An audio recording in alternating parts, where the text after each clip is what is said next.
ఇవాళ ఆంధ్ర విశ్వవిద్యాలయ ఇంజనీరింగ్ ప్రాంగణంలో ప్రకృతి విధ్వంసం చేసినటువంటి దుర్మార్గమైన వ్యక్తి ఈ వీసీ ప్రసాద్ రెడ్డి. కొన్ని వేల చెట్లు, వృక్షాలు, పెద్ద పెద్ద వృక్షాలని, పచ్చని చెట్లని ఇవాళ తగిన నరికేశాడు వీడు. అదే కాకుండా కుంటలు, చెరువులు ఏవైతే ఉన్నాయో మా వార్డు ప్రాంత ప్రజలకి నీటి దారి తీసే ప్రాంతాన్ని ఇవాళ ఎడారిగా చేసినటువంటి దుర్మార్గమైనటువంటి వ్యక్తులు వీళ్ళు.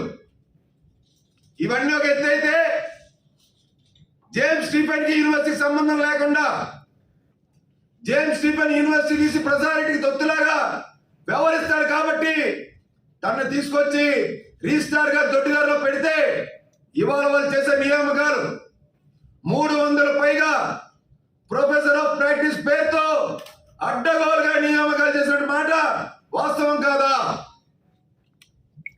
ఇన్ని నియామకాలు చేస్తున్నా కానీ, రూల్ ఆఫ్ రిజర్వేషన్ కానీ, ఒక రాష్ట్ర విధానం కానీ ఏమీ లేకుండా ప్రసాద్ రెడ్డి, జేమ్స్ స్టీఫెన్ చేసినటువంటి అరాచకాలు, అన్యాయాలు, అక్రమాలు ఈ ఆంధ్ర విశ్వవిద్యాలయంలో మునుపెన్నడూ ఎవరు చేసిన సందర్భాలు లేవు.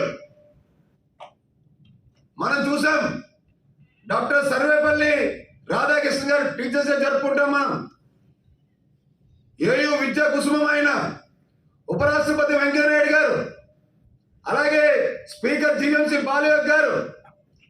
మరి ఈనాటి ప్రస్తుత పరిస్థితుల్లో ఇప్పుడున్నటువంటి ఎన్నికల్లో పాల్గొన్నటువంటి పిన్నింటి వరలక్ష్మి గారు కావచ్చు, ఖమ్మంపాటి హరిబాబు గారు కావచ్చు, మేరు నాగార్జున గారు కావచ్చు, కుమార్ రవిబాబు గారు కావచ్చు, వీళ్ళందరూ ఆంధ్ర విశ్వవిద్యాలయంలో అధ్యాపకులుగా ఉండి రాజకీయాల్లో రంగప్రవేశం చేసి ఉన్నత పదవులు అలంకరించిన వాళ్ళే.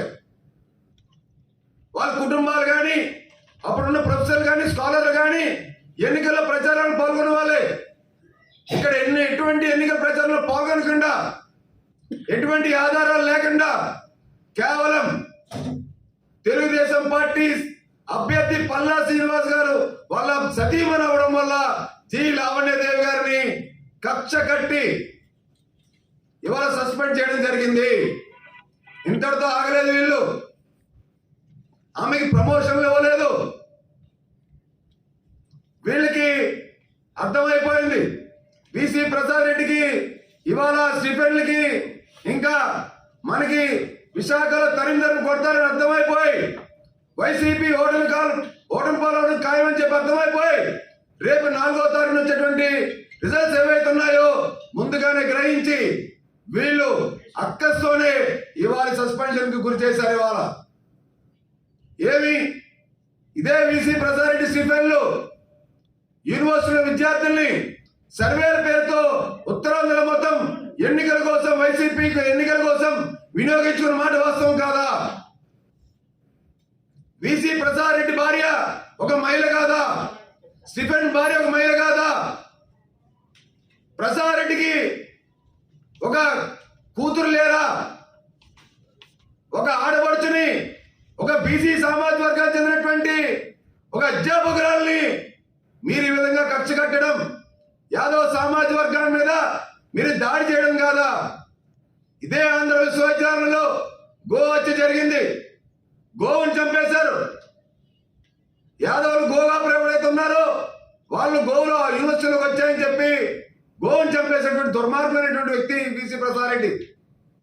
వీసీ ప్రసాద్ రెడ్డి చేసేటువంటి నియామకాలు, వీసీ ప్రసాద్ రెడ్డి యాదవ్ మీద చేసేటువంటి దాడులు ఏవైతే ఉన్నాయో వీటన్నిటి పైన రేపు 4వ తారీఖున వచ్చేటువంటి రిజల్ట్స్ తర్వాత కూటమి ప్రభుత్వం ఏదైతే ఏర్పడుతుందో పెద్ద ఎత్తున వీసీ ప్రసాద్ రెడ్డి స్టీఫెన్ చేసేటువంటి నియామకాలు దోపిడీ, ఆంధ్ర విశ్వవిద్యాలయం రోసా నిధుల్ని దోచేశారు వీళ్ళు. ఆంధ్ర విశ్వవిద్యాలయ ప్రాంగణాన్ని డంపింగ్ యార్డ్ గా చేస్తారు వీళ్ళు. ఆంధ్ర విశ్వవిద్యాలయంలో ఎంఈవి చెందినటువంటి సిబిసిఎస్ఈ వ్యర్థాలు తీసుకొచ్చి ఇవాళ పడేసి 100 కోట్ల రూపాయలు ఆర్జిస్తున్నాడు వీసీ.